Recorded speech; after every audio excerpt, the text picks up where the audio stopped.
Welcome to poster 178, where we discuss the possible rheology of Dr. Shear zones. This work is a contribution to the effort of developing a community rheology model or CRM for Southern California. We start with the geological framework that has been developed over the last few years. For each one of the 13 blocks or domains that make the geological framework, we have an estimate of what rock type is present at what depth. The CRM associates to each rock type a flow law, which is based on the mixture of the flow laws appropriate for the minerals that constitute each rock type, following a mixing model developed by Yu et al. 2014. This model is appropriate for a bulk rock that does not have a texture, but this assumption breaks down in Dr. Shear zones.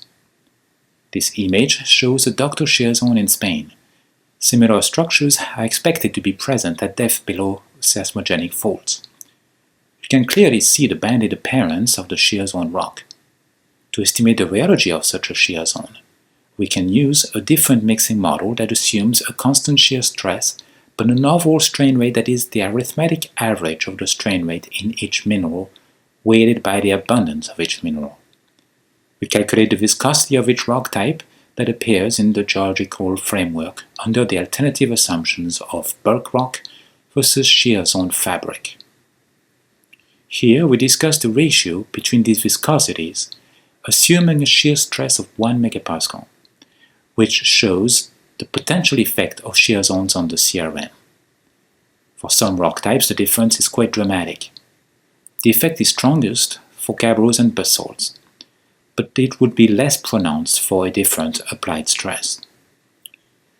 Next are the rocks that contain biotite and plagioclase. Shear zones would be important in these rocks regardless of applied stress. For sediments, pedotites, and interestingly the Franciscan complex, the shear zone fabric does not influence much the rock rheology. The rheological model we used here is quite extreme, and so the effects of fabric are probably exaggerated. Nevertheless, we see that in most of the lower to middle crust, shear zones are expected to be much weaker than the rock of similar composition that surrounds them.